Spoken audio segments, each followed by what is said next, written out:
Going on, guys? Welcome back to another video on the channel. Today we got week 2 predictions. Week 1, it went all right. Had an 11-5 record. Missed both the upset and the lock of the week. Shout out to Braden and Lewis.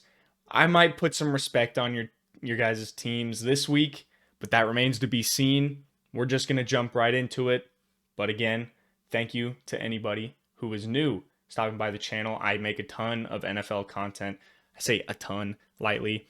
I try to post at least once a week, but if you are returning, thank you for stopping by for another video. But I'm not going to yap too much. I got to get these predictions out, so let's jump into it.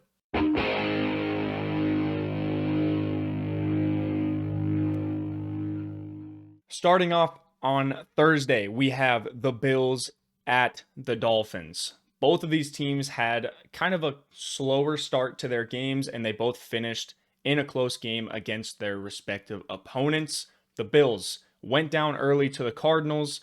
Kyler Murray and their run offense was kind of torching them in the beginning. Then they put it back together. Josh Allen did Josh Allen things, scored a shit ton of points, was very impressive in their win. Cardinals were a lot more competitive than I had anticipated, and that goes the same for the Jaguars. The Jaguars also went up early. I believe it was like 14-0, maybe 17-0 when they went up, and really they were 1 yard away from putting this game out of reach for the Dolphins. But Javon Holland punched that ball out or made Travis Etienne fumble on the 1 yard line, shifted the momentum of the game, and that's how the Dolphins ended up taking over, kicking a game-winning field goal, 50-yard field goal for the win. And now we have two 1-0 AFC matchup. So, how do I think this is going to go? Not really sure. The Dolphins are the favorites in this game, but I don't really see it that way because Josh Allen has dominated the Dolphins in his time there. I believe they're 1-6, Tua versus the Bills, or Tua versus Josh Allen. 1-6 record for the Dolphins. I'm going to ride with the Bills here. I still think they're overall maybe not the better roster, but their defense looked great. Greg Rousseau, 3 sacks in the first game. Leads the league. Tied with Alontae Taylor. Come on, baby! But the Bills, I don't know. I just like them more in this game. If the Jaguars can keep it close with them, I expect the Bills to be able to win this game. I believe they have a better defense than the Jaguars. And not that I'm not sold on the Dolphins, but in this game, I'm not really. They had huge plays from Tyreek Hill. He's always going to be a threat. He's still going to have huge plays in this game. But I don't really have too much to say for this one. It's kind of a coin flip for me. But I'm going to go with the consistent winner in their past few matchups. I don't care if it's in Miami. I will acknowledge it's in the beginning of the year. That's where the Dolphins thrive. But I'm still going to go with Buffalo. Heading over to the 49ers versus the Vikings. On this one, last week, I kind of shit on Sam Darnold a little bit. My bad, Sam. I did not know that you were going to just torch the Giants like that. And that was pretty dumb of me to assume that the Giants would win a game with Daniel Jones at quarterback. I think Daniel Jones has gotten shit on enough so far. He's had fans waiting hours after the game to just tell him how bad he is. Tell him, I need $1 million. You fucking suck. But I'm going to try and, take it easy on him. We all know that he's not good. But I'm going to get away from that. They could really use a guy like Saquon Barkley on offense because they had nothing going on offense. And that's about it. They had nothing going on offense. Sam Darnold torched them. When you go and look at the 49ers, they had everything going on offense. Jordan Mason was just destroying the Jets defense that at the beginning, the Jets looked like they were gonna make it a competitive game. After that third drive, everything kind of went to shit. That and a free play touchdown from Allen Lazard were really their highlights of the game. They were not as competitive as I thought they were going to be. Their defense got shredded by a backup running back, an undrafted running back, I believe. Everybody thought CMC, him being out might make a difference. Not at all. It's like CMC was still there. And while the Vikings did have a great game against the Giants and Sam Darnold looked really good against the Giants, the 49ers are not the Giants. And their defense is miles better than the Giants. Their offense is miles better than the Giants. So as well as the Vikings and Sam Darnold did against the Giants, I am still going to comfortably take the 49ers. Then we got the Seahawks versus the Patriots. Wow. I know that the Bengals are bad early in the season, but I was not expecting that bad. They got ran all over. They could not do anything on offense. I don't understand what the problem is with the early season Bengals. They just refuse to play the kind of football that took them to the Super Bowl not that long ago. Yes, T. Higgins was out. Yes, they don't have Joe Mixon. But that was the Patriots. This is a team that I had no real idea, granted, how they were going to do this year, and I wasn't expecting a lot. That's why I had them at 3 wins. The Patriots are a third of the way to beating my record prediction for them, which was a little harsh, I know. But now it made this game more interesting because the Seahawks really didn't do fantastic against the Broncos. The Broncos couldn't really get that much going on offense against the Seahawks. So it's an interesting matchup. I was very close to taking the Patriots in this one, but I just can't do it. I can't do it. I think it's going to be closer than I anticipated going into the season and going into week 1. But I just don't see the Patriots really replicating this. They're going to be playing a better defense, a better secondary at least.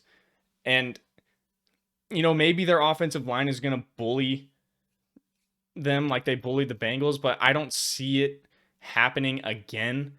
They are at home. And this one, another one that was kind of a coin flip, but I'm not going to put my faith in the Patriots. Even though they had a great performance week 1. An overachieving performance in week 1. I'm not high on the Seahawks either, but I'm still going to take them here. I still like their players better. I like their roster better. So, give me the Seahawks. Then we got the Giants and the Commanders. This one, the Giants, I already touched on them. Not good. Not good at football. I see Brian Daboll getting fired this year. I see Daniel Jones getting benched this year because when Adam Schefter went on the Pat McAfee show, he was getting text messages from multiple people saying Daniel Jones is going to be the starter this week. They're already having considerations of maybe not internal considerations, but external. People are like, is Daniel Jones going to get benched? Very high possibility if he's going to throw a touchdown to the other team every game. On the other side, the Commanders, while he wasn't outstandingly great, Jaden Daniels had the best rookie performance out of any quarterback in week 1. I try not to pay too much attention to week 1 performances because a rookie quarterback hasn't won his opener since 2002. Until Caleb Williams, but it wasn't because of Caleb Williams. It wasn't his performance. He didn't throw a touchdown. He didn't break 100 yards. But this is not involving the Bears, so I'm going to save that for later. The Commanders got torched by the Buccaneers. Jaden Daniels had a great game on the ground. He needs to tighten his helmet, by the way. His right side just refuses to tighten that up, loses his helmet, play goes dead. Almost loses it again the next play. Already had it knocked off again. Dude, just tighten your helmet, bro. Anyway, there is no single piece of me that wants to ever put faith in the Giants again until I see anything positively productive from them. Week 1 did not have that. The Commanders actually had something to be excited about in Jaden Daniels not shitting the bed. While he was kind of a check down merchant, that might work against the Giants, honestly, because the Giants were just abysmal week 1. So I'm going to take the Commanders, and I'm not going to lock them up. But Jesus, the Giants look bad week 1. Give me Washington. Here's one that I'm going to keep short. Chargers versus Panthers. Hey, I saw a lot of people picking the week 1 spread for the Panthers. Everybody loved Panthers +4. Then they got shit on by the Saints. Love to see that. The Chargers overachieved my prediction. I thought that the Raiders were going to do good. The Raiders have a defense, not so much an offense. They need a real quarterback.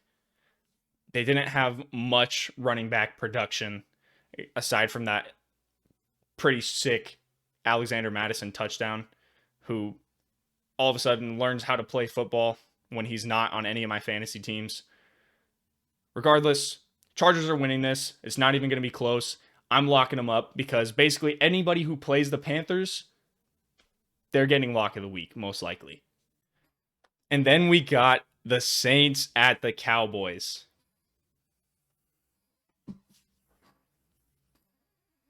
We are so fucking back. We are fucking back! We're back! Classic!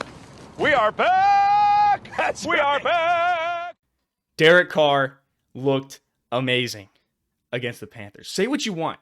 It's against the Panthers. Whatever. He was making throws. The offense was producing on the ground. Yes, it's the Panthers defense, but I'm going to enjoy this. And now we're going into Dallas, and we're going to see how the Saints offense is going to produce against a real defense that I was shitting on. My bad to the Dallas Cowboys. And to the Dallas Cowboys fans, I'm not apologizing to you guys. I'm sorry to the Cowboys that I thought you would lose to the Deshaun Watson-led Browns. Deshaun Watson can't play football. He's a head case. He's not very good. He's got another sexual assault allegation going on. Just put in Jameis, dude. Just put in Jameis. Please put him in. I would love to see him play. But the Cowboys look good against the Browns. It was domination from start to finish. Their defense was not a problem. Mike Zimmer called a good game. He brought in, I always forget his last name. Eric Kendricks? Eric Kendricks? Yeah. I don't know. I'll edit that and see if I'm right. But the defense looked great. Now, I am excited for this game. I've got some bones riding on it. Braden, that Andrew Jackson's coming my way.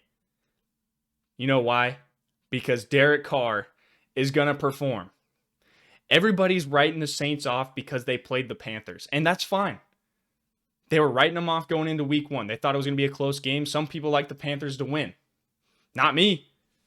I didn't believe in them this much. But I'm doubling down. We're back. We are so back. The Saints have an offense. Oh my gosh. The Saints have a defense. Alontae Taylor, 3 sacks. Derek Carr, 200 yards, 3 touchdowns.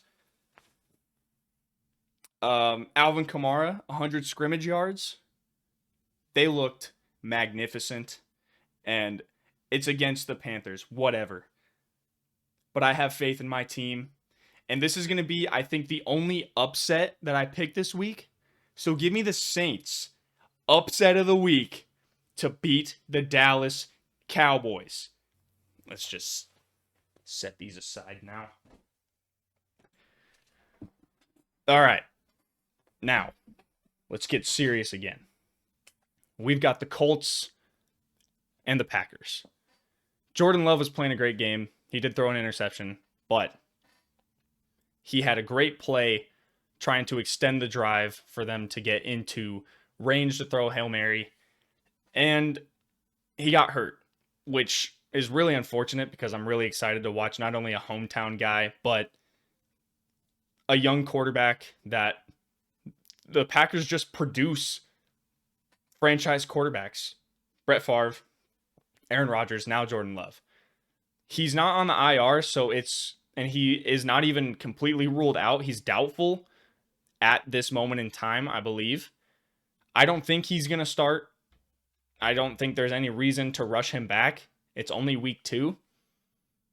But with Malik Willis, they are not nearly as impressive. Granted, we only saw him in a 5-second play where he slipped, then got tackled on a Hail Mary attempt. We haven't seen him play an actual game. However, he was not, the guy in Tennessee. So we'll acknowledge that. We'll keep that in the back of our mind. Going against the Colts, they were a lot more competitive than I thought they were going to be against the Texans. But they did get ran all over. They did get beat in the secondary. But on offense, Anthony Richardson, holy shit, has an absolute cannon for an arm. He was making insane throws, but he only completed 9 passes. Outside of his insane highlight throws and his good rush, he was not consistent in this game. And I think that the Packers defense has enough capabilities in the secondary, and on offense, Josh Jacobs is no slouch at running back. And I think that they're going to lean on their run game a lot more, incorporating Jayden Reed into that run game as well, who was unstoppable against the Eagles. Yes, it's Malik Willis, but they're in Lambeau Field, heavily leaning on the run game and relying on their defense that was not terrible against the Eagles. They did get beat, but getting beat by like A.J. Brown, hey, it happens. That stuff happens. Xavier McKinney is the playmaker that I thought he was going to be for this defense. I still like the Packers in this one, so give me Green Bay. Then we have the Browns and the Jaguars. Cleveland, that is about the last time I am going to hype you guys up, because as long as Deshaun Watson is your quarterback, I am expecting little to no offensive production. And they need Nick Chubb back. Not that Jerome Ford's terrible. Little garbage time touchdown. But they need something on offense. And I don't think that you're going to get that with Deshaun Watson starting. That's about as much as I'll say for the Browns. For the Jaguars, they played better than I thought against the Dolphins. I mentioned it earlier. 1 yard and a fumble away from putting that game out of reach. That's how the game goes. You got to hold on to the ball.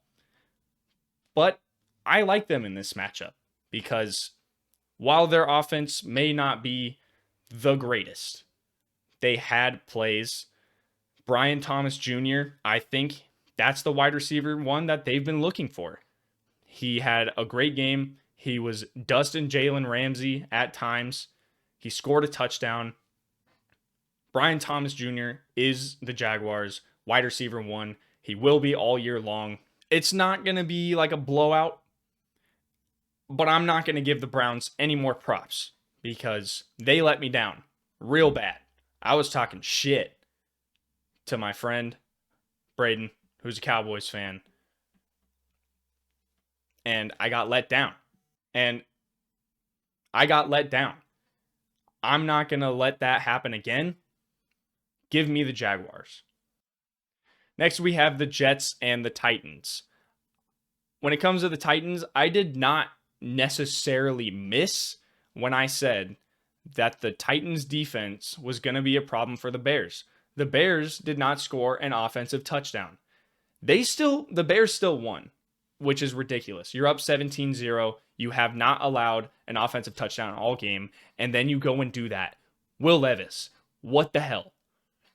Brian Callahan says they would be better off punting every time on 1st and 10. I don't know about that one, dude, because you got a punt blocked and they took it back. So would you really have been better off? Not really. You gave up more points on punting than you did on your actual defense. But, I get what he's saying. If I'm Will Levis, I feel like, dude, what the hell, man? He deserves it, though. That fourth down flip was a terrible idea, and he hit the oh, didn't even want to make a tackle. But, I didn't miss on their defense. I was expecting more out of their offense, but that's whatever. When it comes to the Jets, I was expecting more from their offense too, but they did not produce like I thought. I had bets on Breece Hall and Garrett Wilson to have the overs on their yardage totals. Didn't get that. Their defense started off good, couple 3-and-outs, but, the game got away from them, and they could not stop Jordan Mason. So I do like the Titans a lot in this game. However, I cannot rely on their offense. The Jets defense still has Quinnen Williams, and Sauce Gardner, and some other pieces like CJ Mosley. And there's definitely names that I'm forgetting. I think they'll be all right going into this game against an offense that struggled against the Bears defense. And I think that the Jets defense is going to be better than the Bears defense this year. They were one of the best defenses in the league last year. I said that they were a quarterback away from being competitive. Maybe competitive against lower to mid-tier teams, but not against like the 49ers because they got dominated. So when it comes to the Titans and Jets, I am still going to ride with the Jets. I think that, it's Aaron Rodgers' first game back in over a year. You can really say 2 years because he actually got to throw a whole game of passes, and he looked good. He had some great passes in it. I think Aaron Rodgers is still Aaron Rodgers. Maybe not MVP Aaron Rodgers, but he is still levels above anything they had last year. Give me the Jets in this one. We're going to take a quick break from these predictions to shout out the winners in my subscribers fantasy league. If you guys are interested in keeping up with this and want to be a part of it soon, you'll probably have to wait till next year because there's only 8 people in this one. I didn't do a great job at promoting it, but hey, let's go over to the SM Subscribers League, check out week 1 and see who won. We're going to shout them out. I got pooped on last week by Mr. Uncle Sully. I did not have a great week, so shout out to the winners, Uncle Sully, Brendan, Gracie, and Peter. To the losers, it's only week 1. We're going to be all right. I really hope that's true because my team sucked this week. I actually scored the lowest amount out of any team. We don't want that. It's my own league. I kind of have to produce here. It's only week 1, though. We'll see how it goes. But good job to everybody who won, everybody who lost. Besides me, you guys suck. Now, back to the predictions. But could be a close game. Then we got the Buccaneers and the Detroit Lions. 2 offenses that were great last week. The Lions kind of got off to a slow start and then kicked it into gear second half and overtime for sure. David Montgomery was just running through a motherfucking face in overtime. He said, "Give me the ball," put on the backpack, and went to work on that final drive. Another guy who put the backpack on, Baker Mayfield. Let Baker bake. And he was baking that Commanders defense. That Commanders defense is not good. However, Baker Mayfield, Mike Evans, and Chris Godwin cooked them. Mike Evans is still Mike Evans, unfortunately. 2 touchdowns. He's probably going to have 1,000 yards until he retires. He's going to be a legend of the sport. And I think that he'll produce in this game. And Bucky Irving did good. Love to see it. But I still like I mean, it could be the Saints fan in me that wants the Buccaneers to lose. I think this is going to be a really good game, and I'm definitely going to want to watch this game. I still like the Lions in this one. I think that they'll figure it out a little bit more on defense. The Rams' offense is no slouch. Cooper Kupp had himself a day against the Lions secondary, but that same secondary also made some plays. I still like this Lions roster and team to make a deep playoff run, and I think that at home they will do all right against the Buccaneers. I think they'll do good enough against Tampa Bay to win this game, so give me Detroit. I really hyped up the Buccaneers a lot just to say that they're going to lose, but hey, sometimes that's the way it goes. Moving on, we've got the Raiders at the Ravens. The Raiders let me down. They've got a good defensive line. Max Crosby was basically a non-factor last game, though, because he was getting dominated by Joe Alt. Joe Alt didn't allow a single pressure when he was matched up against Max Crosby. I think that won't be the same case in this one. I think their defense will be still solid, but not really against the Ravens. The Ravens, against one of the best defenses in the league in Kansas City, still had a great game, and they were an inch away from pushing that game, maybe not to OT, potentially winning that game. But Lamar Jackson, he's got to make those throws at the end of the game. He is a 2-time MVP. You've got to make those throws. Zay Flowers was wide open. He says he wasn't throwing it to Zay Flowers, or he was throwing it to Bateman coming across, and he saw Zay Flowers. He's like, oh, God. Kind of just threw it right in between them. It sucks. It sucks because I was out at a bar. Everybody in there, except for one bartender, was a Ravens fan. The whole place, the roof blew off of that place when Isaiah Likely scored that touchdown. Then it got called back, and then it sucked all the air out of the room. And then the bartender was just loving it. However, I think that they'll be fine in this game. The Raiders are not the Chiefs. They do not have an Xavier Worthy. I mean, they have Devontae Adams, of course. But that's about all they have. Brock Bowers had a couple catches in that game. Alexander Mattison, had that hurdle touchdown. But I don't think that their offense is a big enough threat against the Ravens to really have any competition in this game. So give me Baltimore. Then we have the Rams and the Cardinals. The Rams, I am going to take nothing away from them besides the fact that Puka Nacua is hurt, could miss multiple weeks of football. That's unfortunate. He's a good playmaker for that team. But that's about as much as I have to say on them. They played a great Lions team, lost to them in OT. The Cardinals, very competitive. Marvin Harrison Jr., wide open on that last play. Kyler Murray says, it's not my job to target him. I don't know, dude. You're a quarterback. That's your job. You throw the ball to people. But hey, I think Marvin Harrison Jr. should get involved more in this game. I don't think the Rams defense is fantastic. I don't think that the Bills defense is, elite, but they did have 3 sacks against the Cardinals. And, they have some young guys on the D-line that might make some noise in this game against the Cardinals. But,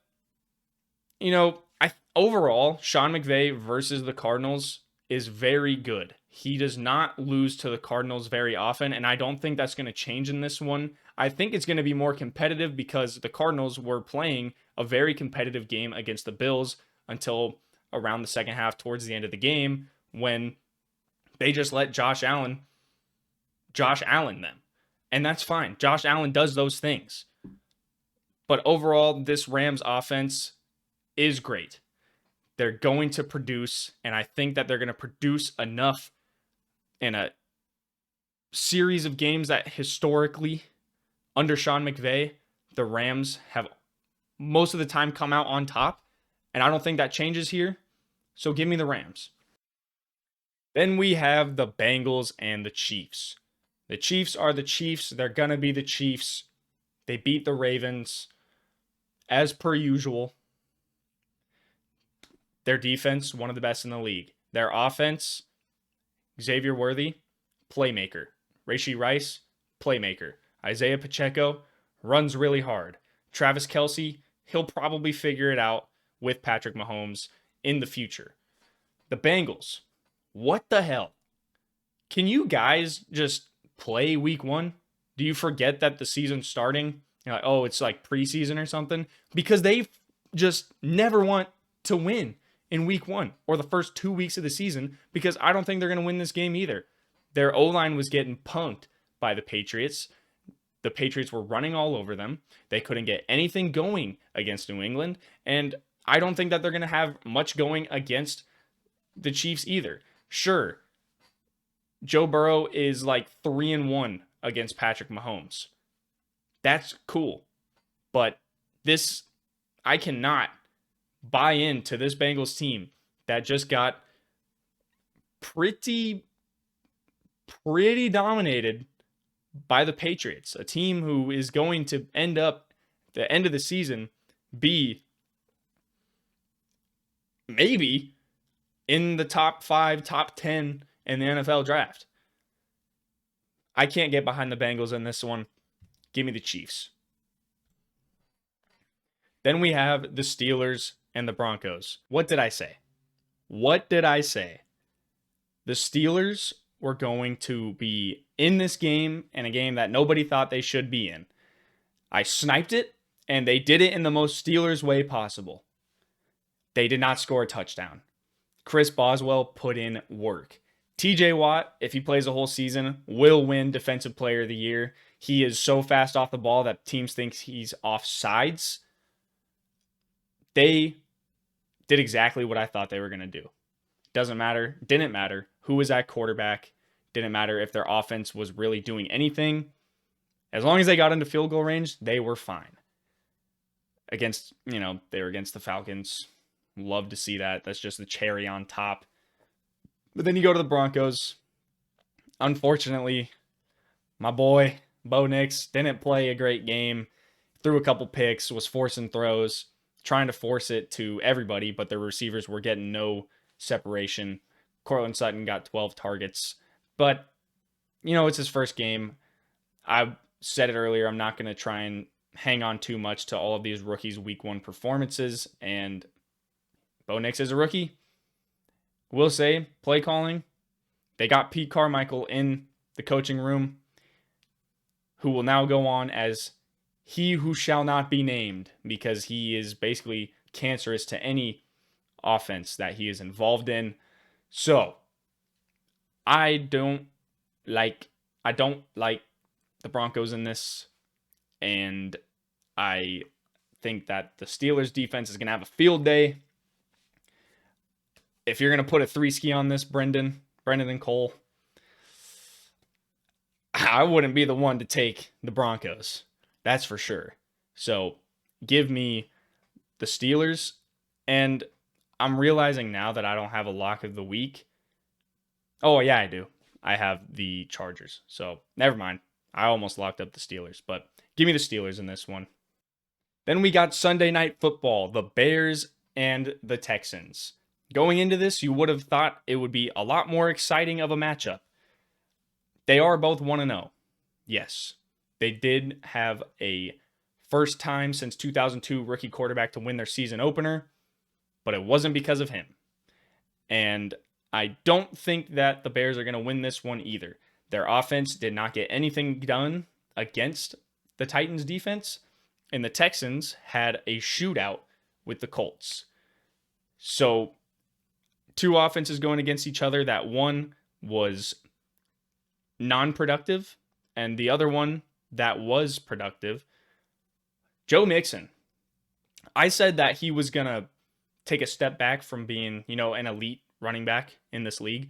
30 carries for 159 yards. Blindsided me. Stephon Diggs, not a ton of yards, but 2 touchdowns. They added what they needed to add to this offense. Not that there was anything needed. I shouldn't say that. but they added something to this offense that helped them win this game against a divisional rival in Indianapolis, I think. So I liked what I saw from the Texans. Even though it was a close game with the Colts, I think the Colts are going to be a good team. And I think that the AFC South games are typically close. But I'm not really high on the Bears anymore. I'm sorry, Bears fans. I tried. But, you go and put up that stinker of a win. Probably the ugliest win that you could have possibly had. I expect Caleb Williams to improve. But after that week 1 performance that I'm not going to hold on to too long, but they've still got a ton of guys on offense around him that could have produced and simply did not. So, give me the Texans. Then we got Monday Night Football, the Atlanta Falcons and the Philadelphia Eagles. The Eagles, they did start off a little shaky. They had some turnovers throughout the game, and there were the field issues. Probably should not put another game in Brazil. I don't know if it was the actual soccer field that they were playing on, but not a great field. Not a great field at all. And then you got the Falcons, who did not let the other team score a touchdown, and they still lost. Similar to the Titans. But they did give up 18 points in field goals. Good on them for not letting them score a touchdown. But Chris Boswell was a shooter last game. Kirk Cousins looked a little rusty to start off. Threw a couple picks. Or did he have 2? I think he had 2. Should have had 3. Dante Jackson dropped the first one. Their O-line kind of got pieced up by TJ Watt, but that's nothing to be ashamed about. I think that these offensive struggles from week 1, though they may have been knocking the rust off, going against an Eagles team whose offense looked pretty damn good. Saquon Barkley was electric behind a competent O-line. 3 touchdowns. Went off. A.J. Brown, long touchdown. I think that the Eagles will not really have a problem in this game against a Falcons team that is still figuring it out. So give me the Eagles. So those were my week 2 predictions for the 2024-2025 NFL season. We went 11-5 last week. Not bad, but I think we could do better. I did pick a lot of favorites in this one. I think I only picked 2 upsets according to betting lines and like the spreads and everything. I'm fine with that. But that can be a little bit of a risky play because there's bound to be more than one upset. But the Saints will be one of them. Hope you guys enjoyed this video. Let me know what your predictions are down in the comments. Let me know if I shit on your team, if I showed them respect. I shit on a couple teams last week, and they proved me wrong. I hyped up some teams last week, and they also proved me wrong. So, that's all I got for you guys today. I'll see you guys in whatever the next video is. Most likely week 3 predictions. I'll try and get maybe a concept video out, maybe a college football 25 video out. But we'll see about that. That's all I got. So until the next one, see you later.